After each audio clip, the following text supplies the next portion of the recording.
Hello guys, hello my dear lovely students, कैसे हैं आप लोग? I hope you guys are doing great. Welcome back once again to an very important and exciting second lecture of material science और engineering material. यानी अभी हम लोग का चल रहा मटेरियल साइंस एंड ये आप लोग का जगह सेकंड लेक्चर। इससे पहले फर्स्ट लेक्चर आ चुका है जिसमें मैं काफी बेसिक चीजों के बारे में आप लोग को बता रखा हूं, इंट्रोडक्शन दे दिया हूं मटेरियल साइंस क्या होता है और इसको हम लोग इंजीनियरिंग मटेरियल क्यों बोलते हैं, एज ए मैकेनिकल इंजीनियर हमारे लिए क्यों इंपॉर्टेंट है पढ़ना, एग्जाम पर्पज के लिहाज से कितना इंपॉर्टेंस है और कंप्लीट जितने भी सब्जेक्ट आते हैं मैकेनिकल इंजीनियरिंग के अंडर में उन सभी सब्जेक्ट में अगर आपको पकड़ मजबूत बनाना है तो इंपॉर्टेंट कैसे रोल प्ले करता है मटेरियल साइंस हर एक सब्जेक्ट के लिए, उसके बारे में मैंने आपको डिस्कस करा था। इसके अलावा कुछ मैं इंपॉर्टेंट डेफिनेशन के बारे में आप लोगों को बताया था फर्स्ट लेक्चर में। तो सेकंड लेक्चर में आज भी हम लोग कुछ और इंपॉर्टेंट थ्योरीज के बारे में डिस्कस करेंगे, कुछ इंपॉर्टेंट पॉइंट के बारे में डिस्कस करेंगे जो आपको काफी इंपॉर्टेंट है समझना और जहां से एग्जाम में आप लोगों को क्वेश्चन भी देखने को मिलेगा। सो गाइस चलिए हम लोग आज के लेक्चर को स्टार्ट करते हैं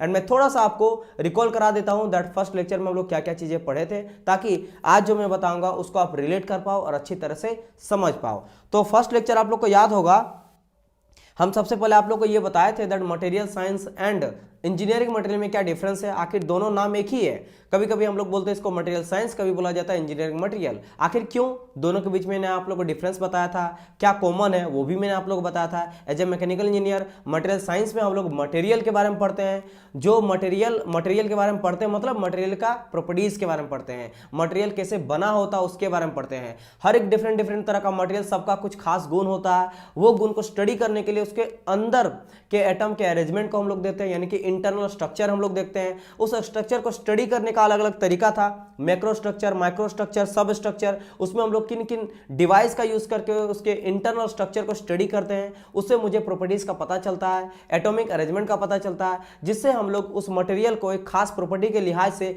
अलग अलग जगहों पे यूज कर सकते हैं, जैसा जिसका प्रॉपर्टी वैसा उसका यूज करते हैं। तो ये सभी चीज हम लोग देखे थे फर्स्ट लेक्चर में। इसके बाद मैंने आप लोग को ये बताया था दैट क्या होता है क्रिस्टल स्ट्रक्चर। मैंने बताया था कि कोई भी जो आपका इंटरनल स्ट्रक्चर, पहली बात तो हम लोग क्या करते हैं, कोई भी मटेरियल के अंदर में जो एटम वगैरह है उसके अरेंजमेंट को देखते हैं, किस तरह का अरेंजमेंट है, क्या वो ऑर्डर है या डिसऑर्डर में है। अगर ऑर्डर है उसका प्रॉपर्टी अलग होगा, डिसऑर्डर होगा उसका प्रॉपर्टी अलग होगा। तो बहुत सारा एटम जब मिल जाता है तो वो बनाता है क्रिस्टल स्ट्रक्चर और वही मेरा डिफाइन करता है मटेरियल के प्रॉपर्टी को। समझ आए कि नहीं? इसीलिए अंदर में जो एटम का अरेंजमेंट होता है उसका स्टडी करना काफी इंपॉर्टेंट है, क्योंकि अंदर एटम के अरेंजमेंट ही डिफाइन करता है आपके प्रॉपर्टी को, मटेरियल का प्रॉपर्टी को डिफाइन करता है। तो वो हो गया मेरा क्रिस्टल स्ट्रक्चर। ये कैसे बना था, या फिर ये बोल सकते हो कि मटेरियल के जो भी आपका प्रॉपर्टी है उसको स्टडी करने के लिए किस किस स्टेप से मुझे जाना पड़ता है। तो सबसे पहले एटम, क्योंकि एटम से मिलके ही मेरा बना रहता स्ट्रक्चर। अब ये स्ट्रक्चर मेरा क्रिस्टल स्ट्रक्चर आ जाएगा इन मटेरियल साइंस, तो क्रिस्टल स्ट्रक्चर बन जाता है। फिर क्रिस्टल स्ट्रक्चर अब मैं अगर प्रॉपर्टी मुझे पता करना है तो मुझे माइक्रो स्ट्रक्चर में जाना पड़ेगा और माइक्रो स्ट्रक्चर फेज के बारे में बताता है, फेज डिस्ट्रीब्यूशन के बारे में बताता है, डिफेक्ट वगैरह के बारे में बताता है और स्ट्रेसेस वगैरह के बारे में बताता है। फिर जब बहुत सारा माइक्रो स्ट्रक्चर मिलता है तब जाकर मेरा फाइनल कंपोनेंट और डिवाइस या फिर कोई भी मटेरियल बनके रेडी होता है, जिसको हम लोग उसके प्रॉपर्टी के लिहाज से वैसे वैसे जगहों पे यूज करते हैं। ये मैंने आप लोग को बताया था। देन उसके बाद मैंने बताया था दैट जो भी क्रिस्टल स्ट्रक्चर होता है वो बना रहता है मेरा लेटिस से, और लेटिस का जाल होता है और उस जाल को हम लोग बोलते हैं क्या, लेटिस स्ट्रक्चर। अब उस लेटिस स्ट्रक्चर बेसिकली जो पॉइंट होता है लेटिस पॉइंट, वो एक एटम का सेंटर होता है। तो मैं अगर उस सेंटर मान के एटम बैठा दूं तो वो फिर बन जाता है मेरा एटॉमिक स्ट्रक्चर, जिसको बेसिकली एटॉमिक स्ट्रक्चर नहीं बोलेंगे, एटम से जो स्ट्रक्चर बना उसको कहा जाता है क्रिस्टल स्ट्रक्चर। तो एक तो मेरा बनता है पॉइंट का जाल, उसको कहा जाता है लेटिस स्ट्रक्चर, एक बनता है एटम का जाल जिसको कहा जाता है आपका क्रिस्टल स्ट्रक्चर। ये चीज मैंने आप लोगों को बताया था 1D में, 2D में, 3D में, किधर भी हो सकता है और अपने आप को रिपीट करते हुए चलता है ऑर्डर में। ठीक है, ये मैं आपको बताया था। चलिए फिर आगे मैंने बताया था कि on the basis of crystal structure material को हम लोग 3 भाग में डिवाइड करते हैं सॉलिड को। कौन कौन सा? एक होता है अमरफियस, एक होता है मेरा क्वासी क्रिस्टल और एक होता है मेरा क्रिस्टलाइन। अभी तीनों में क्या डिफरेंस है वो मैंने आप लोगों को बताया था। ठीक है, जैसे क्रिस्टलाइन में क्या होता है कि ऑर्डर और पीरियोडिसिटी दोनों पाया जाता है, मतलब एक मेरा ऑर्डर में भी रहता है और अपने आप को रिपीट भी करता है। समझ आया? तो उसके भी लिहाज से क्या होता है, उसका प्रॉपर्टीज चेंज होता है, किस किस मटेरियल में इस तरह का पाया जाता है, ये मैंने आप लोगों को समझाया था। मैं आपको एक प्रॉपर्टी का बताया था कि अगर किसी का अरेंजमेंट सही रहता, ऑर्डर सही रहता, वो अपने आप को रिपीट करता, तो उसमें जो प्रॉपर्टी वगैरह पाया जाता through out the all system एक ही जैसा रहता। अच्छा, यहां मैंने बताया था आप लोग को दैट डेफिनेटर रहता melting point and freezing point, जैसे क्रिस्टलाइन स्ट्रक्चर, क्योंकि इसमें मेरा एक ऑर्डर में भी है, ठीक है, एक ऑर्डर भी जा रहा और पीरियोडिसिटी मतलब अपने आप को क्या कर रहा है, रिपीट भी कर रहा। तो यहां मैंने मेल्टिंग पॉइंट और फ्रीजिंग पॉइंट का बात किया था। इसी तरह का मैं प्रॉपर्टीज का बात करूंगा, टेंसाइल स्ट्रेंथ, कंप्रेसिव स्ट्रेंथ, तो through out the all length एक जैसा नजर आएगा। जैसे अगर मान लो ये कोई बीम है, ठीक है, आयरन का, तो यहां पे जितना भी इसका मान लो फोर्स अप्लाई करके ब्रेकडाउन हो रहा है, मतलब जितना भी इसका मान लो कोई ले लेते हैं, जैसे कि हम लोग यहां पे लेते हैं ई, ठीक है, मॉडुलस ऑफ इलास्टिसिटी, तो मॉडुलस ऑफ इलास्टिसिटी जितना इसका यहाँ पे है ना, सेम उसका यहाँ पे भी इतना ही होगा, इस पॉइंट में भी यही होगा, इस पॉइंट में भी यही होगा, इस पॉइंट में भी, इस पॉइंट भी, हर जगह पे उसका जो है ना, सब जगह पे एक जैसा ही रहेगा, चेंज नहीं होगा, क्योंकि ये मेरा क्रिस्टलाइन स्ट्रक्चर है। एटॉमिक अरेंजमेंट एक जैसा through out the all length, तो लेंथ में कहीं भी इसका प्रॉपर्टी चेंज नहीं करेगा। तो ये भी ध्यान रखना, सिर्फ फ्रीजिंग पॉइंट और मेल्टिंग पॉइंट मैंने एग्जाम्पल के तौर पर लिया था, तो कोई भी प्रॉपर्टी जो है वो उसका through out the length change होने वाला नहीं है, एक जैसा मुझे देखने को मिलेगा। वही बात करेंगे नॉन क्रिस्टलाइन में, तो ऑर्डर तो है, देखो एक जैसा है, यहां भी आपका 12 नजर आ रहा है, यहां भी 12 है, यहां पे 12 है, 12 में है, बंडल पे है, मतलब ऑर्डर है, लेकिन आपको रिपीट नहीं कर रहा है, यानी कि पीरियोडिसिटी, ठीक है, उसको फॉलो नहीं कर रहा है, एक किधर जा रहा है, किधर भाग जा रहा है, किधर भाग जा रहा है। तो यहां पे मुझे एक जैसा प्रॉपर्टीज नजर नहीं आएगा। उसी तरह मेल्टिंग पॉइंट, बॉइलिंग पॉइंट एक फिक्स पॉइंट पे नहीं मुझे मिलेगा, एक रेंज पे मिलेगा, ठीक है। जैसे मैं बताया था ग्लास का, मैंने एग्जांपल लिया था कि ग्लास का मेल्टिंग पॉइंट बात करेंगे तो कितना वेरी करता है, 1400 से लेकर 16 तक वेरी करता है, 1600 तक वेरी करता है। तो this is melting point of glass, ठीक है, ओके। और एमोरफियस का बात करेंगे तो सेम कंडीशन, उसमें ना तो ऑर्डर होता है, ना ही अपने आप को पीरियड मतलब रिपीट करता है। अगर उसमें ऑर्डर नहीं रहेगा तो अपने आप को रिपीट तो करेगा ही नहीं, ठीक है। तो ये चीज हो गया था। सबसे पहले हम लोग स्टार्ट करने वाले हैं यूनिट सेल से, यानी सबसे पहले हम लोग ये समझेंगे दैट यूनिट सेल क्या होता है और क्रिस्टल स्ट्रक्चर के लिए यूनिट सेल का क्या इंपॉर्टेंस है। अगर हम लोग कोई भी एक क्रिस्टल स्ट्रक्चर बनाते हैं उसके लिए यूनिट सेल का कोई ना कोई इंपॉर्टेंस होगा, क्योंकि यूनिट सेल के रिपीटेशन से ही मेरा क्रिस्टल स्ट्रक्चर रेडी होता है। तो चलिए हम लोग स्टार्ट करते हैं यूनिट सेल से ही समझना। सबसे पहले हम लोग समझते हैं दैट यूनिट सेल क्या होता है और क्या ये इंपॉर्टेंस रखता है क्रिस्टल स्ट्रक्चर में, और उसके बाद हम लोग फर्दर बहुत सारे चीजों के बारे में स्टडी करने वाले हैं, समझने वाले हैं। सो डियर स्टूडेंट, यहां मैं एक अच्छा सा एग्जांपल आप लोग को बताता हूं जिससे आप रिलेट कर सकते हो यूनिट सेल को। आप घर का वॉल देखे होंगे, दीवार देखे होंगे, तो अगर मैं आपसे बोलूं कि घर का वॉल किससे बना है तो आप सिंपल आंसर करिएगा सर वो ब्रिक से बना है, यानी ईंट से बना है। ढेर सारा ब्रिक को मिलके मेरा वॉल खड़ा होता है, यानी कि ढेर सारा जब आप ईंट लगाते हो तब जाके आपका दीवार खड़ा होता है। तो जिस तरह से ब्रिक जो है ना वो मेरा क्या हो गया, एक मेरा पार्ट हो गया, एक छोटा सा यूनिट हो गया जिससे मेरा पूरा का पूरा दीवार खड़ा हुआ। सिमिलरली अगर मैं बात करूंगा क्रिस्टल स्ट्रक्चर में, तो क्रिस्टल स्ट्रक्चर में जो ब्रिक है ना वो मेरा यूनिट सेल हो गया। उसी तरह ढेर सारे यूनिट सेल मिलके मेरा एक क्रिस्टल स्ट्रक्चर को बनाता है। तो अगर मैं इस तरह से बना दूं कि ये एक मान लेते हैं कि एक मेरा वॉल है, this is your wall, W for wall. तो वॉल को मान लो, ठीक है, ये मेरा वॉल क्या हो गया, क्रिस्टल स्ट्रक्चर हो गया, क्रिस्टल स्ट्रक्चर हो गया, ठीक है, क्रिस्टल स्ट्रक्चर हो गया। तो अगर हम लोग मान लेते हैं कि वॉल मेरा क्रिस्टल स्ट्रक्चर है, तो जो मेरा यहाँ पे ईंट होगा ढेर सारा, यानी ब्रिक जो होगा ना, उस ब्रिक को हम लोग क्या मान लेंगे, ब्रिक को हम लोग मान लेंगे यूनिट सेल। ब्रिक को क्या मान लेंगे, एक कोई उठा लेते हैं, ये मान लो है, तो ये जो मेरा ब्रिक है ना, this is your unit cell, this is your unit cell, this is your unit cell. तो आप क्या बिना ब्रिक के वॉल खड़ा कर सकते हो, दीवार बना सकते हो, नहीं बना सकते हो। सिमिलरली, और जिस तरह का इंपॉर्टेंस है मेरा एक दीवार के लिए एक ब्रिक का, उसी तरह इंपॉर्टेंस है एक क्रिस्टल स्ट्रक्चर के लिए मेरा यूनिट सेल का, एक यूनिट सेल का। अब इससे फायदा क्या होता है, इससे फायदा ये होता है dear student, you know that कि मैंने आप लोगों को बताया था जब लेटिस पढ़ाया था, लेटिस मैंने आप लोगों को लेटिस में क्या बताया था, लेटिस में मैंने ये आपको बताया था कि ये जहाँ each point represent centre of the atom, तो यहाँ पे सेंटर ऑफ द एटम, और थर्ड नंबर मैंने बताया था कि pattern of the point repeat itself, ठीक है। और ये रिपीटेशन मेरा 1D 2D 3D किधर भी हो सकता है, और इसके चारों तरफ एक जैसा नजर आता है। तो ये जो मेरा यूनिट सेल होता है ना, ये भी यूनिट सेल मेरा चारों तरफ एक ही जैसा रहता है। आपको जिस तरह सामने नजर आएगा उस तरफ पीछे भी रहेगा, आगे भी रहेगा, दाएं भी रहेगा, बाएं भी रहेगा, हर एक डायरेक्शन पे रहेगा। तो अगर आप एक यूनिट सेल के बारे में जान गए कि उसके अंदर कितना एटम वगैरह है और सभी चीजें क्या है, क्या प्रॉपर्टी है, तो आप पूरा क्रिस्टल स्ट्रक्चर के बारे में जान जाओगे।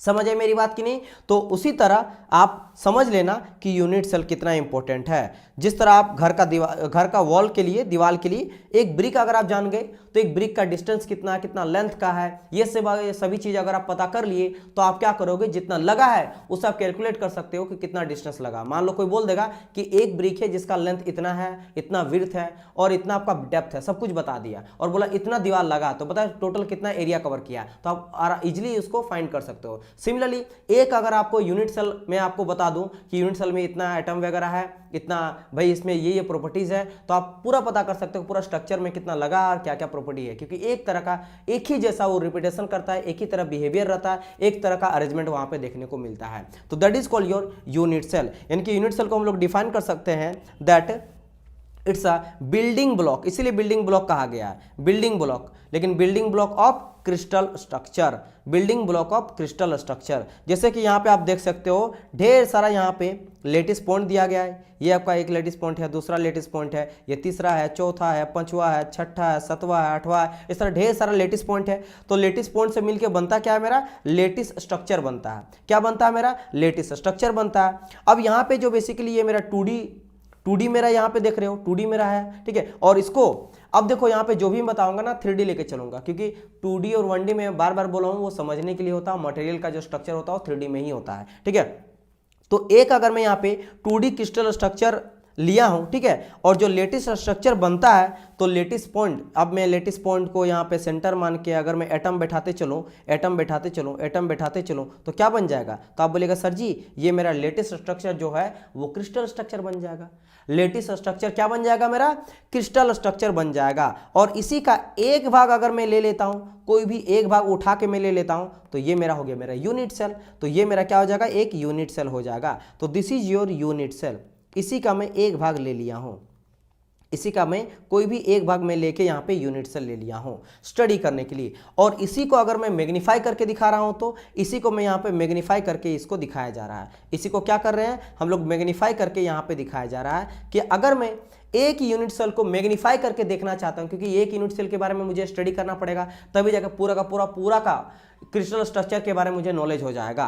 तो अगर एक यूनिट सेल को मैं यहाँ पे मैग्नीफाई करके देख रहा हूं तो मुझे पता चल जाएगा कि इसमें एटम का कितना पार्टिसिपेंट है और क्या इसमें डिफेक्ट है या फिर कुछ भी है, वो मुझे पता चल जाएगा। फिर हम लोग एक का पता करके पूरा का पूरा स्ट्रक्चर का पता कर सकते हैं एक एटम के थ्रू। तो सोचिए कितना ईजी हो गया कंप्लीट क्रिस्टल स्ट्रक्चर के प्रॉपर्टी के बारे में जानना, आप एक एटम से पता कर सकते हो। समझ आए कि नहीं? चलिए, तो अब यहाँ पे और चीजें के बारे में बताता हूं। ये आप यूनिट सेल समझ गए होंगे, ठीक है। ये आप समझ गए होंगे कि ये मेरा क्या है, 2D क्रिस्टल आपके क्रिस्टल स्ट्रक्चर है, ठीक है। बोल सकते हो या फिर बोल सकते हो 2D क्रिस्टल स्ट्रक्चर नहीं, ये आपको लेटिस स्ट्रक्चर बोल सकते हो। ये क्या बोल सकते हो, 2D लेटिस स्ट्रक्चर, ज़्यादा कहना अच्छा रहेगा, लेटिस स्ट्रक्चर, ठीक है। लेकिन इसमें अगर एटम जो लेटिस पॉइंट है उसको सेंटर मार के एटम बैठा देंगे तो मेरा 2D क्रिस्टल स्ट्रक्चर बन जाएगा।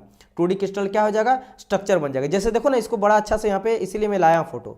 सबसे पहले यहाँ पे देख सकते हो ये लेटिस पॉइंट वगैरह है ना, लेटिस पॉइंट से एक सिंपल क्यूबिक है जो लेटिस पॉइंट दिख रहा है, और इसको सेंटर मार के यहाँ पे हर जगह पे क्या बैठाया गया है, एक आपका बैठाया गया एटम। जब ये बैठ गया, एटम बैठ गया, तो ये देखो ये बेसिकली क्या है, दिस इज, इसको अगर बोलोगे तो ये बोलोगे सर जी ये मेरा जो है ना 3D में ही है, तो ये मेरा क्या हो जाएगा 3D लेटिस स्ट्रक्चर, ठीक है, लेटिस स्ट्रक्चर है। और बोलेंगे सर ये क्या है, तो इसको आप बोलेंगे सर जी ये 3D मेरा क्रिस्टल स्ट्रक्चर है, ठीक है, स्ट्रक्चर है। और ये क्या है, ये मेरा एक जो है वो सिंपल क्यूबिक को दिखाया जा रहा है, और सिंपल क्यूबिक के अंदर का एटम का कितना पार्टिसिपेंट है उस पर्टिकुलर यूनिट सेल में। एक आपका क्या है, ये क्यूबिक है ना, क्यूबिक सेल है, क्यूबिक सेल यानी यूनिट सेल का बात क्या है, तो इस यूनिट सेल में एटम कितना पार्टिसिपेट कर रहा है एक्चुअल में, यानी कि इफेक्टिव एटम उसको कहा जाता है, कितना पार्टिसिपेट कर रहा है उसके बारे में यहाँ पे दिखाया गया है। तो वही चीज मैं आपको यहाँ पे अब बताने वाला हूँ। तो इस चीज को हटाते हैं, और ये आप समझ गए होंगे ना, लेटिस स्ट्रक्चर मतलब भाई लेटिस पॉइंट का जाल, भाई क्रिस्टल स्ट्रक्चर मतलब एटम का जाल, और क्यूबिक मतलब उसमें एक जो है यूनिट सेल को यहाँ पे दिखाया जा रहा है। और ये जो बेसिकली है ना, एक आपको यहाँ जो नजर आ रहा है, एक जो यहाँ लेटिस स्ट्रक्चर है, ये बोलेगे सर जी यहाँ पे एक ही नजर आ रहा है, यही 3D स्टूडेंट चारों तरफ रहता है, आगे पीछे दाएं बाएं कर देंगे तो मेरा लेटिस स्ट्रक्चर बन जाएगा। ठीक है, और अगर मैं बात करूं 3D क्रिस्टल स्ट्रक्चर, क्योंकि ये जो एक यूनिट यहाँ दिखाया गया है, ये बेसिकली यूनिट मान के चलो आप लोग, इसको आप लोग रिपीटेशन कर देंगे तो ये भी मेरा बन गया। समझ आया कि नहीं? तो उससे एक फल यहाँ पे यूनिट लेके समझाया गया है। तो इसी सब का जाल करके हम लोग 3D लेटिस स्ट्रक्चर बना देते हैं या 3D क्रिस्टल स्ट्रक्चर बना देते हैं।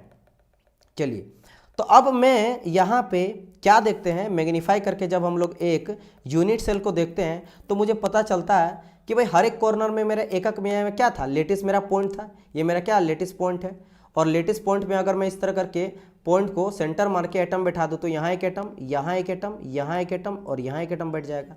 लेकिन एक्चुअल में इसके अंदर पार्टिसिपेट कितना कर रहा है, पार्टिसिपेट तो यही कर रहा है, इतने ही कर रहा है। इट मीन्स अगर एटम का बात करें तो यहाँ का एटम इतना पार्टिसिपेट करेगा, ठीक है, यहाँ का एटम इतना पार्टिसिपेट करेगा, यहाँ का एटम इतना पार्टिसिपेट करेगा, जो मैं रेड कलर से हैचिंग कर रहा हूँ, और यहाँ का एटम इतना पार्टिसिपेट करेगा एक्चुअल में। तो एक्चुअल में इफेक्टिव एटम उसको कहा जाता है कि एक्चुअल में इफेक्टिव एटम कितना पार्टिसिपेट कर रहा है। दिख तो रहा 4 है, तो उसको अगर मैं देखता हूं तो यूनिट सेल के अंदर कुछ मुझे 1/4 दिखता है, क्योंकि इसके अंदर एक अगर मैं सर्कल यहां बना दूंगा, एक सेकंड, अगर मैं इसको सर्कल बना दूंगा, ठीक है, एक सेकंड, ठीक है, सर्कल बना दूंगा तो आप क्या देखोगे कि ये 4 भाग होता है, 1 2 3 4, 4 भाग का 1 भाग, मतलब 4 में से 1 भाग पार्टिसिपेट कर रहा है, ठीक है, एक एटम का। तो यहाँ पे टोटल 4 कॉर्नर में 4 आपका लेटिस पॉइंट है, तो 4 आपका एटम उस सेंटर को मान के, लेटिस पॉइंट को सेंटर मान के एटम अगर हम लोग उसमें बैठा दें तो 4 एटम बैठ जाएगा। तो चारों एटम का 1/4 करके पार्टिसिपेट कर रहा है, तो 1/4 1/4 1/4 1/4, यानी कि हर कॉर्नर में 4 एटम, ये कॉर्नर का एटम है, ये मेरा क्या है, ये मेरा कॉर्नर का एटम है, और 1/4 जो पार्टिसिपेट कर रहा है, जो मेरा पार्टिसिपेट कर रहा है, या फिर बोल सकते हो इस यूनिट सेल के अंदर कितना एटम है, तो हर एक का 1/4 है। तो कुल मिला के यहाँ पे एक एटम मुझे मिला जो बेसिकली कहलाता क्या, इफेक्टिव एटम कहलाता है। तो इफेक्टिव एटम एक है, जैसे होता नहीं है कि घर में 4 सदस्य हैं लेकिन कमाने वाले तो सिर्फ एक ही हैं, या फिर आप बोल सकते हो कि कमाने वाला 4 है और कितना चाहिए, एक घर को चलाने के लिए कोई बोल देगा कि 40 शेयर चाहिए, ठीक है, तो हर कोई 10-10 शेयर कमा रहा है, तो भाई इफेक्टिव एक आदमी से ही काम चल जाएगा, लेकिन उन लोगों का इनकम कम है तो चारों मिल के तब जाके एक मेरा वहां पे घर चलाने का पैसा मिल रहा है, 40 मिल रहा है। तो उसी तरह का है। तो यहाँ पे एक जो एटम मिला, इसको हम लोग क्या बोलते हैं, इसको कहा जाता है मेरा इफेक्टिव एटम, इफेक्टिव एटम। और अगर किसी भी यूनिट सेल का एक मेरा इफेक्टिव एटम होता है तो उसको हम लोग प्रिमिटिव सेल कहते हैं। उसको क्या कहा जाता है, प्रिमिटिव सेल। ध्यान रखिएगा, इफेक्टिव एटम जो मैंने कहा, इफेक्टिव एटम क्या होता है, यहाँ 4 एटम आपको नजर आ रहा होगा, एक आ रहा होगा, यहाँ दूसरा, ये तीसरा, ये चौथा नजर आ रहा होगा, ठीक है, 3 4 नजर आ रहा है। लेकिन इफेक्टिव एटम वो होता है जो कि उस यूनिट सेल में पार्टिसिपेट कर रहा है, जो उसके अंदर है, जो बाहर में है उसका कोई वैल्यू नहीं है। क्योंकि ये देखो, ये अदर यूनिट सेल में एक में आ जाएगा, यहाँ पे इधर एक यूनिट सेल होगा, यहाँ पे एक आ जाएगा, इधर में आ जाएगा। मतलब यहाँ समझ सकते हो कि एक जो मेरा यूनिट, मतलब एक जो एटम है ना, वो मेरा 4 यूनिट सेल में पार्टिसिपेट कर रहा है, 4 यूनिट सेल में पार्टिसिपेट कर रहा है। तो अगर मैं एक का बात करूं तो 1/4 कर रहा है, तो 1/4 जैसे आप ऐसे भी देखो ना, 1/4 एक में, तो दूसरा का भी 1/4 और तीसरा का भी 1/4। इसको एलसीएम लोगे, नीचे में कितना जगह आ जाएगा, यहाँ पे 1/4 प्लस 1/4 प्लस 1/4, इसको एलसीएम करोगे तो 4 आ जाएगा ना, 4 यहाँ से 4 आ जाएगा, तो 4 आ जाएगा और 4 आ जाएगा, कट के मेरा 1 आ जाएगा। तो कुल मिला के सिर्फ एक ही एटम है जो उसमें पार्टिसिपेट कर रहा है, जो कि कहलाता क्या मेरा, इफेक्टिव एटम। और अगर एक इफेक्टिव एटम है तो उसको हम लोग बोलते क्या है, प्रिमिटिव एटम। क्या होता है, प्रिमिटिव एटम। और यही मेरा जो एक यूनिट सेल है, इसके रिपीटेशन से मेरा क्रिस्टल स्ट्रक्चर बनता है। इसी तरह क्रिस्टल, और वो क्रिस्टल स्ट्रक्चर चारों तरफ सेम रहता है, चारों तरफ आगे पीछे दाएं बाएं 3D में एक जैसा नजर आएगा। ठीक है, ये चीज समझ आया कि नहीं? तो ये हो गया। और ये बेसिकली अभी तक तो मैं 2D में दिखा रहा हूं, अब मैं आपको दिखाऊंगा 3D में। अब मैं आपको किस में दिखाऊंगा, 3D में। 3D में जब आप देखोगे तो आपको अलग पॉइंट ऑफ व्यू, क्योंकि ये देख रहे हो ना, ये मेरा 3D में है, ये this is your in 3D, ये मेरा 3D में है। तो अब मैं 3D में आपको ग्राफ के थ्रू समझाऊंगा कि उसमें कितना पार्टिसिपेंट रहता है एक सिंपल क्यूबिक में। ठीक है, चलिए, तो एक सेकंड, ये यूनिट सेल यहाँ पे रहने देते हैं लिखा हुआ, ठीक है, ये मेरा यूनिट सेल है, ये हम लोग रहने देते हैं। चलिए, इतना क्लियर हो गया आप लोग को? ओके, अब हम लोग आगे बढ़ते हैं नेक्स्ट। नेक्स्ट यहाँ पे बात करते हैं। अब यहाँ पे सिंपल क्यूबिक का 3D फॉर्म ले लिए। मैंने यहाँ पे क्या लिया था, स्क्वायर जैसा नजर आ रहा था। यहाँ पे यूनिट सेल जो था वो एक मेरा कैसा था, ये देख सकते हो एक स्क्वायर टाइप का था, स्क्वायर टाइप का था बिकॉज ये मेरा 2D में था। लेकिन एक्चुअल में जो मेरा होता है कोई भी एटम का वो 3D में होता है, ठीक है। तो अगर मैं उन सभी में आपके लेटेस्ट पॉइंट को सेंटर मान के एटम बैठा दूं तो वो 3D फॉर्म में आ जाएगा, और 3D फॉर्म में इस तरह का आ जाएगा। अच्छा, और एक चीज़, यहाँ पे जो एटम होगा ना, या सेंटर से रहेगा, यहाँ से लेकर यहाँ तक जाएगा, यहाँ से लेकर यहाँ तक जाएगा, यहाँ से लेकर यहाँ तक जाएगा, और यहाँ से लेकर यहाँ तक जाएगा। एक्चुअल में ग्राफ थोड़ा सा है जो है, क्योंकि देखो ना ध्यान से, ये पूरी तरह से टच कर जाएगा, ठीक है। मैं आपको प्रीवियस में भी समझाता है, इतना गैप रहेगा नहीं, ये बीच में ही खाली गैप रहेगा, इधर गैप रहेगा नहीं। तो एक काम करता हूँ ना, इसको मैं थोड़ा सा ठीक कर देता हूँ, जस्ट अ मिनट, ठीक है, ताकि मैं नहीं चाहता हूँ कि थोड़ा थोड़ा चीज़ों के लिए आप लोग को कन्फ्यूज़न होना पड़े। जस्ट अ मिनट, मैं इसको ठीक कर देता हूँ थोड़ा सा, ठीक है, रुक जाइए, क्योंकि इतना गैप होगा तो फिर जब डिफेक्ट वगैरह बताएंगे तो आप लोग वहाँ पे फंस सकते हो। एक्चुअल में दोनों क्या होता है, आपस में एटम टच हुआ रहता है, और कोई डिफेक्ट रहा उसके चलते गैप है वो अलग बात है। लेकिन अगर कोई डिफेक्ट वगैरह नहीं है तो आपका एटम क्या होता है, यहाँ सेंटर से लेकर यहाँ तक आएगा, यहाँ तक एंड यहाँ तक, ऐसे कुछ रहेगा, ऐसे कुछ रहेगा, ऐसे रहेगा, ये सही है, ठीक है। एंड बाकी सबको हैचिंग कर दो। हैचिंग मतलब क्रॉस सेक्शन दिखाया जा रहा है यहाँ पे आप लोग के लिए, ठीक है, ताकि आप लोग इजी तरीके से इसको फील कर पाओ, समझ पाओ। अब यहाँ से कोई भी दिक्कत नहीं होगा। थोड़ा अच्छे से कर देते हैं बिकॉज ये आपका नोट्स रहने वाला हमेशा के लिए, ठीक है, और काफ़ी मेहनत से इसको बनाया गया है, तो नोट्स थोड़ा अच्छे से दिखना चाहिए। फिर भी चलो ठीक है, कोई दिक्कत नहीं है, थोड़ा बहुत मैंने आप लोग को समझना है, वो चीज़ समझ गए। चलिए, ये चीज़ हो गया, आगे बढ़ते हैं। बात यहाँ पे करें हम लोग 3D का, तो 3D में एक ले लिया हम लोग सिंपल क्यूबिक, ठीक है। सिंपल क्यूबिक का हम लोग यहाँ पे क्या ले लिए, यूनिट सेल ले लिए हैं। तो एक मेरा बेसिकली क्या है, 3D यूनिट सेल है। एक मेरा क्या है, ये मेरा 3D यूनिट सेल है। This is your 3D unit cell, 3D unit cell, और ठीक है, ये मेरा 3D यूनिट सेल है। और इससे पहले बेसिकली ये जो मेरा था वो मेरा 2D यूनिट सेल था। ये मेरा क्या है, 2D यूनिट सेल है, 2D यूनिट सेल था, ठीक है, ओके। 3D यूनिट सेल है। तो अगर मैं बात करता हूँ 3D यूनिट सेल का, अब इसी यूनिट सेल को मैं क्या करता हूँ, रिपीटेशन करता हूँ ऊपर नीचे दाएं बाएं, तो उससे मेरा बनता है क्या, 3D मेरा क्रिस्टल स्ट्रक्चर बन जाएगा। 3D मेरा क्रिस्टल स्ट्रक्चर बन के रेडी हो जाएगा। अब अगर मैं बात करता हूँ कि एक मेरा अगर सिंपल क्यूबिक यूनिट सेल है, उसके हर एक कॉर्नर में एक एक एटम होगा, हर एक कॉर्नर में एक एक एटम होगा, तो उसका पार्टिसिपेट कितना होगा, कितना वो पार्टिसिपेट करेगा। तो उसके लिए इस फिगर को मैं यहाँ पे ले आता हूँ ताकि आप लोग को वो चीज़ समझ में यहाँ पे आएगा। तो यहाँ पे आप देखोगे, इसको मैं बड़ा थोड़ा कर लेता हूँ, तो आपको क्या नज़र आ रहा है, इसका 1/8 जो है ना वो पार्टिसिपेट करता है। एक एटम का 1/8 पोर्शन जो है वो पार्टिसिपेट यहाँ पे करता है। देखो यहाँ पे जैसे एक क्रॉस सेक्शन आप देख सकते हो, कैसे कट करोगे मैं आपको बता रहा हूँ। जैसे मान लो आपके पास एक बॉल रहेगा, ठीक है, स्फीयर, क्योंकि देखो ये एटम का भी 3D का बात कर रहे हैं ना, तो इससे पहले भाई ये गोला तो नहीं था, लेकिन अब ये गोला हो गया, गोल हो गया, जिस तरह बॉल होता है, तो स्फीयर हो गया। दिस इज योर स्फीयर, ये स्फीयर एटम है, ठीक है, ये स्पेयर एटम का यहाँ पे बात किया जा रहा है। तो स्पेयर एटम का 1/8 जो है ना वो पार्टिसिपेट करता है। तो कैसे करोगे, एक मान लो बॉल आपने लिया, बॉल को क्या करो, यहाँ से 20 से कट कर दो, यहाँ से आपने 20 से कट कर दिया, तो ये 2 भाग में डिवाइड हो गया, ठीक है, 2 भाग में डिवाइड हो गया। अब 2 भाग में डिवाइड होने के बाद इधर से कट कर दो, फिर आप इधर से कट कर देना, ठीक है, फिर से इधर से कट कर दिया। मेरा बात समझ आया ना, इस तरह गोल ले लो, यहाँ से क्रॉस सेक्शन किया 2 भाग में, फिर ऐसे काटा तो वो 4 भाग में हो गया, और फिर इसको 20 से ऐसे काट दो तो वो 8 भाग में डिवाइड हो गया। तो 8 भाग का एक भाग जो होता है ना वो पार्टिसिपेट करता है। यहाँ पे आपको दिख रहा है 4 भाग, लेकिन चूंकि स्पेयर अगर रहेगा तो 20 से भी आप कट किए हो तो 4 इधर और 4 उधर, 8 होगा। तो 8 का एक भाग जो है ना वो यहाँ पे पार्टिसिपेट करता है। यानी आप बोल सकते हो कि एक एटम 8 आपके सिंपल यूनिट सेल में पार्टिसिपेट करता है, सिंपल क्यूबिक यूनिट सेल में पार्टिसिपेट करता है। एक एटम 8 पार्ट में, 8 भाग में रहता है, मतलब 8 के साथ शेयर करता है। तो बात यहाँ पे यह आ जाता है कि सर जी इसका इफेक्टिव एटम कितना होगा। अगर हम लोग 3D यूनिट सेल लेते हैं सिंपल क्यूबिक का, इसका इफेक्टिव एटम कितना होगा, यानी इफेक्टिव मतलब एक्चुअल में कितना पार्टिसिपेट कर रहा है एटम, यानी कि उस सिंपल क्यूबिक यूनिट सेल के अंदर में कितने एटम है। तो सिंपल फिर से उसी तरह से स्पेयर वाला पार्ट है, तो ये स्पेयर आपका एटम यहाँ पे एक है, एक एटम यहाँ पे है, यानी 8 है।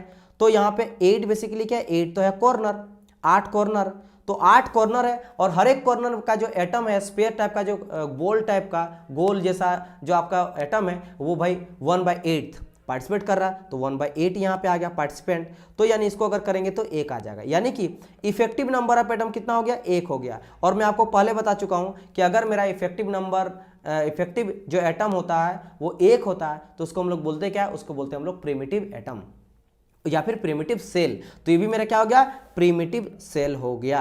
क्या हो गया मेरा, प्रिमिटिव सेल हो गया। तो इस चीज का भी आप लोग को ध्यान में रखना है। तो यहां भी हम लोग देखें कि एक एटम मेरा इफेक्टिव एटम है और प्रिमिटिव सेल है, ठीक है। तो ये चीज है। तो इसी तरह से सिंपल क्यूबिक जो आपका यूनिट सेल है, इससे हम लोग क्या बनाते हैं, इसका रिपीटेशन करके हम लोग बना सकते हैं क्रिस्टल स्ट्रक्चर।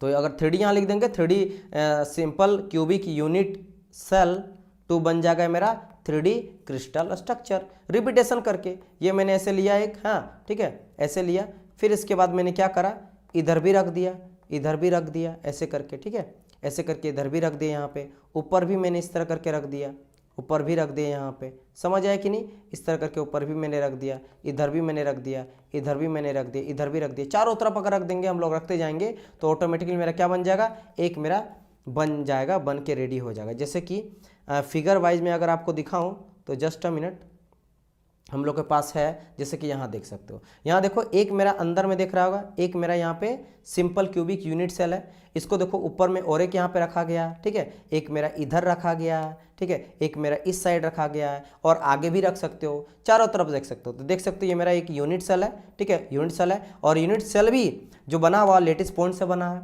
और यहाँ एटम बैठा देंगे तो एटम के थ्रू यहाँ पे सभी चीज़ों को समझाया गया कि ये मेरा क्रिस्टल लेटिस वगैरह बन जाता है, और उससे मेरा क्रिस्टल स्ट्रक्चर बन के रेडी हो जाता है। चलिए यहाँ से मैंने आपको क्या बताया, पहली बात तो ये समझाया कि यूनिट सेल क्या होता है, building block of crystal structure.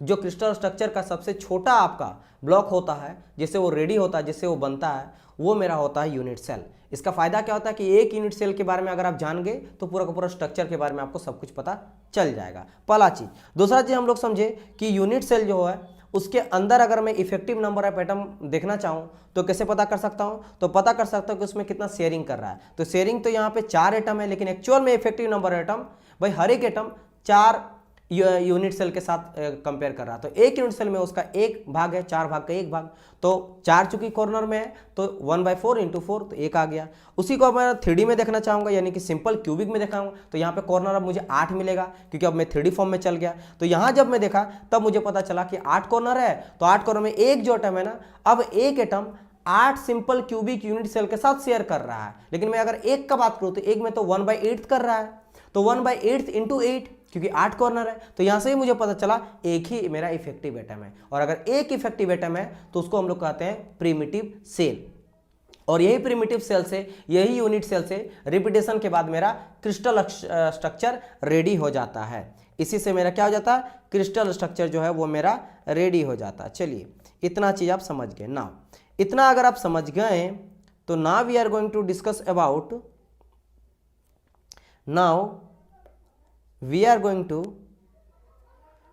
About, ये सभी चीज़ को मैं 2D 3D को हटा देता हूँ, क्योंकि ये सभी चीज़ ना ज़्यादा, अगर देखो नोट्स जितना ना कम बनाओ ना उतना बेटर है। अगर आप ज़्यादा से ज़्यादा बनाओगे ना तो पता है क्या होगा, ये होता क्या है ना कि आप चीज़ों को ज़्यादा दिन तक याद नहीं रख सकते हो। इसलिए मैं कम से कम लिखाऊँ, इतना लिखाऊं जैसे आप रिकॉल करके सभी चीज़ों को याद से रख सको, ठीक है। चलिए ये चीज़ यहाँ पे हो गया। यहाँ पे मैंने इफेक्टिव एटम खाली लिखा कि नहीं, यस मैंने प्रिमिटिव सेल यहाँ पे लिख दिया है, और दिस इज योर, इसको मैं लिख देता हूँ, ये मेरा इफेक्टिव एटम,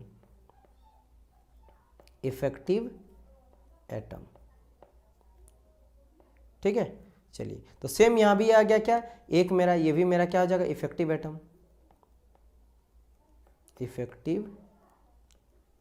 एटम, और इसको हम लोग क्या बोल सकते हैं, इसको भी हम लोग बोल सकते हैं प्रिमिटिव सेल, ठीक है। चलिए अब हम लोग बात करने वाले हैं क्लासिफिकेशन ऑफ क्रिस्टल सिस्टम। क्या पढ़ने वाला है? Classification of crystal system. तो बात यहाँ पे सर क्रिस्टल सिस्टम के बारे में क्यों बोल रहे हैं? बिकॉज अब हम लोग जो भी पढ़ेंगे वो 3D में पढ़ेंगे, क्योंकि 3D में ही सभी चीज होता है, 2D 1D समझने के लिए होता है। तो क्लासिफिकेशन देखने वाले हैं क्रिस्टल सिस्टम का। अब क्रिस्टल सिस्टम का जब हम लोग क्लासिफिकेशन देखते हैं तो यहाँ पे आपको पहले समझना पड़ेगा कि जैसे मैंने यहाँ पे क्या कर रखा है, एक मैंने ले लिया है, एक मैंने यहाँ पे ले लिया सिंपल क्यूबिक यूनिट सेल ले लिया क्रिस्टल स्ट्रक्चर से। मान लो कोई क्रिस्टल स्ट्रक्चर है, उस क्रिस्टल स्ट्रक्चर है, वहां से मैंने एक यूनिट सेल उठाया, तो 3D में है, तो 3D में एक निकाले, वो मेरा किस स्ट्रक्चर में? सिंपल क्यूबिक यूनिट सेल है। तो एक मैंने सिंपल क्यूबिक यूनिट सेल यहाँ पे ले लिया है। अब इसका एक्स एक्सिस है, वाई एक्सिस है और जेड एक्सिस है, उसके डिस्टेंस को मेजर करने के लिए, डिस्टेंस वगैरह मेजर करने के लिए, और डिस्टेंस मान लेते हैं कि एक्स एक्सिस से इधर ऊपर जाते हैं तो बी मेरा मिला, तो ये मेरा एक अलग डायरेक्शन मेरा दे रहा है, ठीक है। उसके बाद बात करें तो ये मेरा एक डिस्टेंस सी, एक डिस्टेंस मिलेगा वाई डायरेक्शन पे, ठीक है, ये मेरा डिस्टेंस मिलेगा। तो मेरा बी, सी और ए, ये मेरा अलग अलग क्या तीनों डिस्टेंस है, तो ये तीनों का तीनों मेरा डिस्टेंस हो गया ए बी सी। इसके अलावा एंगल मुझे पता करना पड़ेगा, तो यहाँ पे अल्फा बीटा गामा मैंने एंगल ले लिया, 3 एंगल, और इससे मुझे एंगल पता चल गया। और इन छो को, ये 3 आपका ए बी सी और अल्फा बीटा गामा, ये मेरा कहलाता क्या? लेटिस पैरामीटर जिससे हम लोग कोई चीज़ को मापते हैं, कोई चीज़ को स्टडी करते हैं, तो उसको पैरामीटर कहा जाता है। तो ये मेरा 6 मेरा लेटिस पैरामीटर आ जाएगा, 6 मेरा क्या आ जाएगा? लेटिस पैरामीटर आ जाएगा, जिसको हम लोग स्टडी करने में हेल्प करेगा किसी भी यूनिट सेल को, और उस यूनिट सेल से हम लोग क्रिस्टल स्ट्रक्चर को स्टडी करेंगे। अब यहाँ पे योगदान आ जाता है किसका? ब्रेविस लेटिस स्ट्रक्चर का, ब्रेविस लेटिस सिस्टम, क्योंकि ब्रेविस के द्वारा, अब देखो यहाँ पे और एक चीज मैं बताता हूं, इसमें ना एस को नहीं पढ़ाया जाता है, तो एक्चुअल में पढ़ाया जाता है इसको ब्रावाई, ठीक है, क्या पढ़ाया जाता है? ब्रावाई, लेकिन इसको ब्रेविस कहा जाता है। तो इनके द्वारा दिया गया क्रिस्टल सिस्टम, और उनके द्वारा ये माना गया कि 7 तरह का जो है, ठीक है, क्रिस्टल स्ट्रक्चर को 7 तरीका से हम लोग बांट सकते हैं, जिसका 14 टाइप होता है। क्या मैंने कहा? मैं ये कह रहा हूं कि ब्रावाई के द्वारा क्रिस्टल स्ट्रक्चर का क्लासिफिकेशन किया गया, और उनके द्वारा क्रिस्टल स्ट्रक्चर जो है वो 7 तरह का होता है, क्रिस्टल सिस्टम 7 तरह का होता है, और उसका 14 टाइप होता है। कितना होता है? 7 तरह का होता है क्रिस्टल सिस्टम, और कितना टाइप होता है? 14 टाइप होता है। तो चलिए हम लोग 1 बाय 1 करके देखते हैं कौन कौन सा टाइप होता है और क्या क्या होता है, ठीक है। चलिए, तो classification of crystal system, classification of crystal system देखते हैं। तो सबसे पहले यहाँ पे क्या आ जाता है मेरा? सबसे पहले हम लोग लिए यहाँ पे क्यूब को, ठीक है, यानी क्यूबिक को लिए हैं हम लोग। किसको लिए हैं? क्यूबिक को लिए हैं। अब क्यूबिक को ले, अब देखो क्यूबिक कैसा होता है, आप लोग जस्ट अभी मैंने फिगर आपको दिखाया कुछ इस तरह से, एक सेकंड, यहाँ भी देख सकते हो क्यूबिक का यहाँ पे फिगर नजर आ रहा है। क्यूब मतलब क्या होता है भाई? स्क्वायर का 3D कर देंगे तो मेरा क्या बन जाता है? मेरा क्यूब बन जाता है। ये मान लो एक मेरा स्क्वायर है, ये मेरा स्क्वायर है, स्क्वायर का हर साइड मेरा तो सेम होता है ना, हर साइड मेरा सेम होता है। अगर ये मेरा ए है तो ये भी ए है, ये भी ए है, ये भी है। इसको मैंने 3D में कर दिया, 3D में कर दिया, ऐसे कर दिया, तो अब ये क्या बन गया? अब ये बन के रेडी हो गया भाई, ये मेरा स्क्वायर था, स्क्वायर से रेडी हो गया मेरा क्यूब, ठीक है। ये मेरा क्या हो गया? क्यूबिक बन के रेडी हो गया। तो ये मेरा 2D में था, ये मेरा 3D में बन गया। तो अभी भी तो सारा साइड ए ही होगा, सब साइड मेरा क्या होगा? ए ही होगा, ठीक है, ओके, ये चीज़ क्लियर हो गया। चलिए, अब अगर मैं ए क्लियर हो गया तो इट मीन्स मैं बोल सकता हूँ कि A equal to B equal to C, ठीक है, A equal to B equal to C, यानी कि सब चीज़ मेरा सेम ही होने वाला है, यहाँ पे कोई डिफरेंस तो होने वाला है नहीं। समझ है मेरी बात की नहीं? क्योंकि अगर मैं देखो यहाँ से ध्यान दोगे तो देखो ए लिखा गया, क्योंकि ये भी है, ये भी है, ये भी है, ये भी है, ये भी है, हर कोई ए ही होगा, हर साइड मेरा सेम ही होगा। तो ए बी सी तीनों साइड लिया गया था, तो तीनों साइड तो मेरा क्या होगा? सेम होगा। क्योंकि देखो ध्यान से, यहाँ जो मैंने उठाया था ना ए बी सी, कहाँ से उठाया था? ये डिस्टेंस से उठाया था कि मेरा ये ए है, ये मेरा बी है और ये सी है। लेकिन चूंकि हम लोग जब क्यूब का बात करते हैं, क्यूब में हर एक साइड मेरा सेम रहता है, तो ए बी सी तो मेरा इक्वल होगा। तो माय डियर स्टूडेंट, क्यूबिक के केस में मेरा जो तीनों का तीनों मेरा जो ए बी सी है, एक सेकंड, जो ए बी सी है वो मेरा क्या हो जाएगा? आपका इक्वल हो जाएगा। ए बी सी क्या हो जाएगा? मेरा इक्वल हो जाएगा। Which is A B C क्या होगा? डिस्टेंस। एक सेकंड, हाईलाइट ये यहाँ पे ले नहीं रहा है, एक सेकंड, हाँ ठीक है, कोई बात नहीं, इसको हम लोग मिटा के लिख देते हैं, क्योंकि हाईलाइट करेंगे ना तो पता रहेगा आपको कि इसके बारे में हम लोग देख चुके हैं। क्यूब में फिर से लिख देता हूँ, just a minute. A equal to B equal to C, अब ये ले लेगा, ठीक है, ओके, अभी भी नहीं रहा, कोई नहीं, जाने दीजिए। तो फर्स्ट वाला पार्ट हम लोग देख लिए यहाँ पे, क्यूब के बारे में समझ गए। अच्छा, इसका अगर एंगल का बात करेंगे तो एंगल भी मेरा सेम होता, टोटल का टोटल मेरा 90 होता, अल्फा बीटा गामा टोटल मेरा 90 होता है। यहाँ पे आप देख सकते हो, यहाँ पे अगर आप देखोगे तो ये भी मेरा 90 हो जाएगा, ठीक है, ये भी मेरा 90 हो जाएगा और ये भी मेरा 90 हो जाएगा। तो एंगल भी मेरा 90 हो जाता है, ठीक है, एंगल भी क्या हो जाता है मेरा 90 हो जाता है। तो यहाँ से ये चीज़ क्लियर हो गया।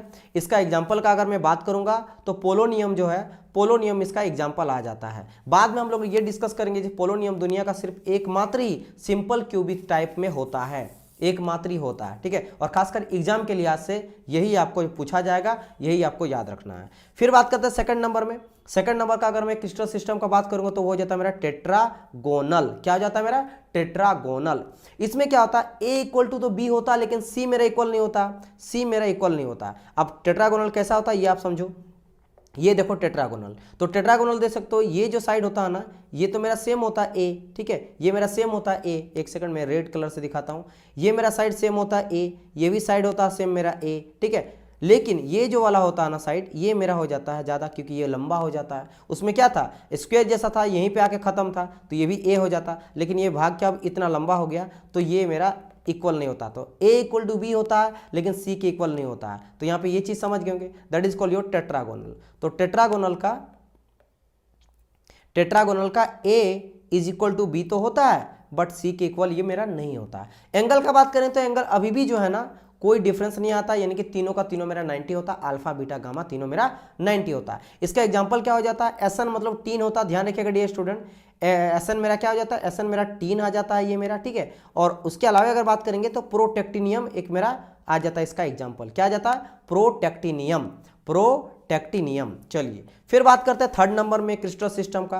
तो थर्ड नंबर में आ जाता है क्या मेरा, ऑर्थोरोम्बिक। क्या आ जाता है मेरा, ऑर्थोरोम्बिक। और एक चीज, ऑर्थोरोम्बिक को हम लोग रेक्टेगुलर प्रिज्म भी कहा जाता है, ये भी क्वेश्चन पूछा गया है। तो अनदर नेम चाहो तो इसको लिख सकते हो रेक्टेंगुलर प्रिज्म, ठीक है, रेक्टेंगुलर प्रिज्म, रेक्टेंगुलर प्रिज्म। मैं बार बार बोल रहा हूं, इसको आप लिख लेना, रेक्टेंगुलर प्रिज्म। ये देख लो किस तरह का दिखाई देता है, ठीक है। ऑर्थोरोम्बिक, ऑर्थोरोम्बिक यहाँ पे देख सकते हो, ये मेरा क्या आ जाता है, ऑर्थोरोम्बिक ये मेरा हो जाएगा। तो ऑर्थोरोम्बिक में क्या क्या नजर आ रहा है कि भाई ए मेरा अलग है, छोटा है, देखो बी वो भी मेरा अलग है, ठीक है, और सी यानी कि यहाँ पे कोई भी साइड जो है ना वो इक्वल नहीं है। ये आप ऑर्थोरोम्बिक को टेट्रागोनल से मत कंपेयर करिएगा, क्योंकि टेट्रागोनल में ए इक्वल टू बी तो था, लेकिन यहाँ पे ए बी और सी तीनों का तीनों मेरा यहाँ पे क्या है, अलग है। मतलब A is not equal to B is not equal to C, इसलिए इसको कहा जाता क्या है, रेक्टेंगुलर प्रिज्म, ठीक है, इससे मेरा रेक्टेंगुलर प्रिज्म बनता है। तो ये भी ध्यान रखना। तो यहाँ पे ये चीज हो गया।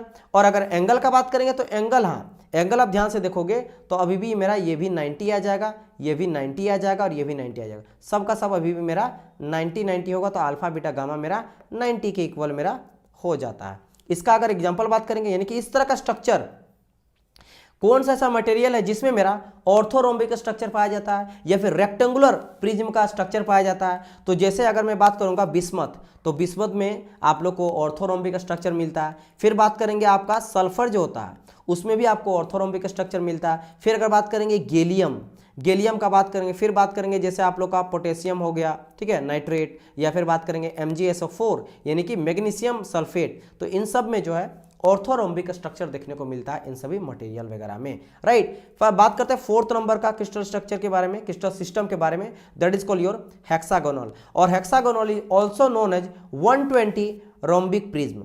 तो याद रखना ये कहा जाता है 120 रोम्बिक प्रिज्म, और ऑर्थोरोम्बिक कहा जाता है मेरा क्या, रेक्टेंगुलर प्रिज्म। तो दोनों में बस ये अंतर है, रोम्बिक प्रिज्म और रेक्टेंगुलर प्रिज्म, ये दोनों कहा जाता है, दोनों का नाम एग्जाम में आया इसलिए मैं बता रहा हूं। अगर मैं हेक्सागोनल का बात करूं तो हेक्सागोनल पहले तो आप देखो क्या होता है हेक्सागोनल। हेक्सागोनल आप देख सकते हो यहाँ पे, ठीक है, ये आपका हेक्सागोनल है।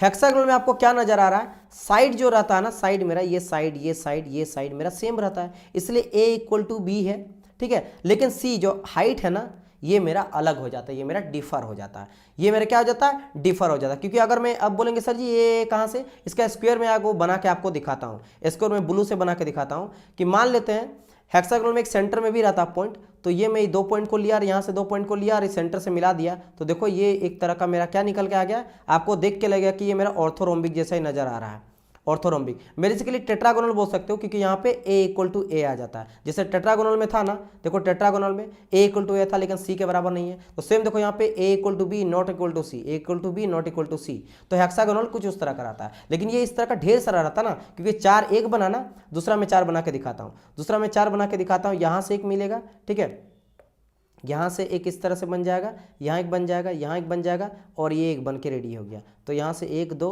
3 4, फिर से यहाँ से देखो और एक मेरा यहाँ से मिला, इस तरह से और एक यहाँ पे मिल जाता। 3 आपको इस तरह से क्यूब जो है वो नज़र आ जाएगा।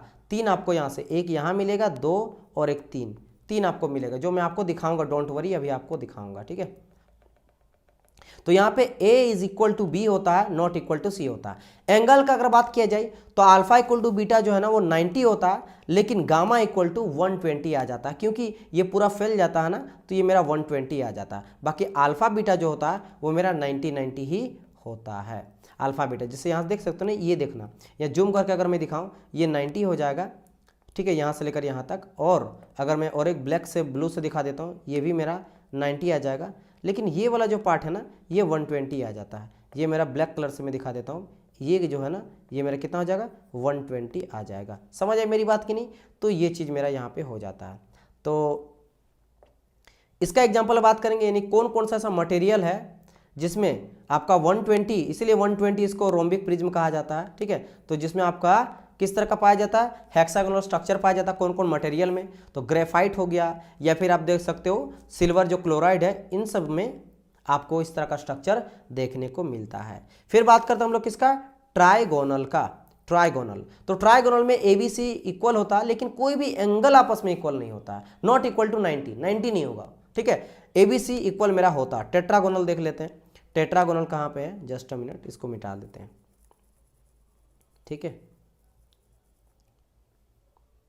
एक सेकंड। यहाँ पे हम लोग का ट्राइगोनल होगा ना, हाँ सॉरी टेट्रागोनल बोल रहा हूँ, टेट्रागोनल तो हम लोग पढ़ लिए, ट्राइगोनल वही मुझे लगा ट्राइगोनल होगा, क्योंकि ट्राइगोनल में एंगल मेरा सेम नहीं होता है। तो ट्राइगोनल का बात करते हैं। तो ट्राइगोनल में आप देख सकते हो यहाँ पे, जैसे यहाँ पे ट्राइगोनल, तो ट्राइगोनल में मैंने क्या कहा कि भाई ABC तो मेरा बराबर होता है, ABC मेरा बराबर होता है। देखो ये भी ये है, ये भी ये है, और ये भी ये है, दोनों मेरा एक जैसा रहता है। मतलब समझ लो ना, क्यूबिक को टिल्ड कर देते हैं। ये क्यूबिक याद है, क्यूबिक में कैसा था, ABC मेरा बराबर था, सेम यहाँ पे ABC मेरा बराबर है, उसी तरह का हर साइड मेरा सेम होता है, लेकिन उसको थोड़ा सा टिल्ड कर देते हैं, इस तरह कर देते हैं। उससे क्या होता है, मेरा एंगल जो है ना डिफ्लेक्ट कर जाता है। तो एंगल यहाँ पे alpha beta gamma not equal to 90 हो जाता है। चाहे मैं इसका एंगल बात करूँ, ये एंगल बात करूँ, या फिर ये एंगल बात करूँ, सब जो है ना वो डिफर कर जाता है। अल्फा बीटा गामा करके लूंगा तो ये मेरा चेंज हो जाता है यहाँ पे एंगल्स, राइट। ये चीज़ का देखना, इस तरह का स्ट्रक्चर। अब ये स्ट्रक्चर कहाँ कहाँ पाया जाता है, इसके बारे में चलिए हम लोग थोड़ा देख लेते हैं। तो ये पाया जाता है आपका, जिसे B हो गया। अब B4 क्या हो जाएगा, B4 हो जाएगा बोरोन।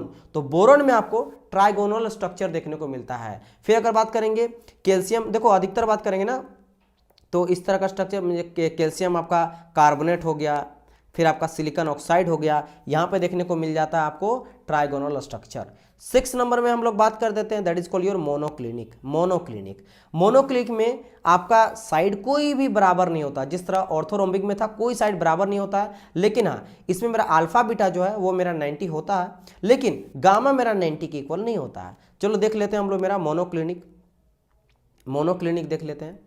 मोनोक्लिनिक, तो मोनोक्लिनिक का एग्जांपल आप देख सकते हो यहाँ पे। मोनोक्लिनिक अल्फा बीटा गामा मेरा बिल्कुल भी इक्वल नहीं है, जैसे आपका ऑर्थोरोम्बिक में होता है, कोई मेरा इक्वल नहीं है, ठीक है। इसको बस टिल्ट फिर कर दिया जाता है, जिसके चलते अल्फा बीटा मेरा 90 तो हो जाता है, ठीक है। सॉरी अल्फा और गामा, मतलब ये वाला पार्ट 90 होगा, ठीक है, एंड ये वाला पार्ट भी, एक सेकंड, ये वाला पार्ट भी मेरा क्या हो जाएगा, 90 हो जाएगा, ठीक है। लेकिन ये वाला पार्ट मेरा ना वो टिल्ट कर जाता है, जिससे उसका एंगल जो है ना डाइवर्ट कर जाता है, 90 इक्वल नहीं रहता है, ठीक है। ये हो जाता है मेरा मोनोक्लिनिक। ये क्या हो जाता है मेरा मोनोक्लिनिक। अब इस तरह का स्ट्रक्चर किस तरह का मटेरियल में पाया जाता है, अधिकतर बात करेंगे ना तो ये सब में सल्फेट वाले में पाया जाता है। जैसे कि देख सकते हो यहाँ पे सोडियम, कैल्शियम और आपका फेरस, सबका सल्फेट में नहीं मतलब पाया जाता है, सॉरी। सोडियम सल्फेट हो गया, कैल्शियम सल्फेट हो गया, CaSO4 calcium sulphate, NaSO4 sodium sulphate और FeSO4 फेरस सल्फेट वगैरह में पाया जाता है। फिर बात करते हैं 7th नंबर एंड लास्ट ठीक है, किनके द्वारा बताया गया, ब्रेविस के द्वारा, फिर ब्रेवे के द्वारा बताया जाने वाला क्रिस्टल स्ट्रक्चर 7 में से ये लास्ट है। मटेरियल साइंस के लिए उन्होंने बताया था 7 क्रिस्टल स्ट्रक्चर पाया जाता है, जिसका 14 टाइप होता है। जिसका लास्ट है मेरा ट्राइक्लिनिक, जिसमें मेरा कुछ भी चीज बराबर नहीं होता है, ना तो एंगल आपस में बराबर होता है, ना साइड आपस में बराबर होता है, और ये पाया जाता है जैसे आपका कॉपर सल्फेट में, कॉपर सल्फेट में। चलो इसका भी एग्जांपल देख ही लेते हैं ट्राइक्लिनिक का किस तरह से दिखाई देता है। ठीक है, ट्राइक्लिनिक का अगर मैं बात करूंगा तो देख सकते हैं यहाँ पे कुछ भी बराबर आपको देखने को नहीं मिलेगा, ना तो अल्फा बीटा गामा बराबर होगा, एंगल ना तो बराबर होगा इधर का ना इधर का, ना ये, और ना ही आपको साइड नजर आएगा एक जैसा। साइड भी आपको इसका साइड कुछ अलग नजर आ रहा है, इधर का साइड कुछ अलग नजर आ रहा है, और इधर का साइड भी अलग नजर आ रहा है। तो हर एक साइड भी अलग और एंगल भी डिफर रहता है, जिसका नाम होता है ट्राइक्लिनिक। और इस तरह का स्ट्रक्चर आपको देखने को मिलेगा कॉपर सल्फेट में। कहाँ देखने को मिलेगा, कॉपर सल्फेट में इस तरह का स्ट्रक्चर देखने को मिलता है। तो ये मेरा 7 क्रिस्टल सिस्टम है जो कि मटेरियल साइंस में होता है। अब इसका 14 टाइप भी होता है, तो जितना इंपॉर्टेंट रहेगा सब मैं आप लोग को बताऊंगा। तो यहाँ तक रहा आज का क्लास। नेक्स्ट क्लास में हम लोग और चीज़ों के बारे में स्टडी करेंगे, जिसमें मैं आप लोग को बताऊंगा सबसे पहले क्यूबिक का 3 तरह का होता है, simple cubic, body centre cubic, face centre cubic. उसमें हम लोग भाई देखेंगे कितना पार्टिसिपेट कर रहा है एटॉमिक, यानी इफेक्टिव नंबर ऑफ एटम कितना है, इसके बारे में बात करेंगे। और इसका एग्जांपल कौन कौन सा, बॉडी सेंटर क्यूबिक किस किस तरह का मटेरियल में स्ट्रक्चर पाया जाता है, फेस सेंटर क्यूबिक किस किस तरह का मटेरियल में स्ट्रक्चर पाया जाता है, और सिंपल क्यूबिक स्ट्रक्चर किस तरह का मटेरियल में पाया जाता है, इसके बारे में डिस्कस करेंगे। फिर इंपॉर्टेंट आ जाता है हेक्सागोनल क्लोज पैक के बारे में, इसका स्ट्रक्चर कैसे यूनिट से लेकर निकलता है इसके बारे में डिस्कस करेंगे। जो आपका हेक्सागोनल क्लोज पैकिंग है ये किस किस तरह का मटेरियल में पाया जाता है। देन हम लोग स्टार्ट करेंगे new chapter, that is called your Miller indices. Direction के बेसिस पे देखेंगे और प्लेन में भी कैसे निकाला जाता है मिलर इंडिसेस, और डायरेक्शन अगर कोई दे दे उसका मिलर इंडिसेस निकालने बोले वो भी देखेंगे। और कभी कभी क्या बोलेगा, आपको मिलर इंडिसेस दे के बोलेगा एरो निकालिए, डायरेक्शन निकालिए, तब भी हम लोग निकालेंगे। दोनों तरीका हम लोग निकालेंगे। तो काफी इंटरेस्टिंग क्लास होने वाला आने वाले सेशन में। सो गाइस मिलते रहिए, हम लोग नेक्स्ट क्लास में मिलते हैं। तब तक के लिए goodbye and god bless you all.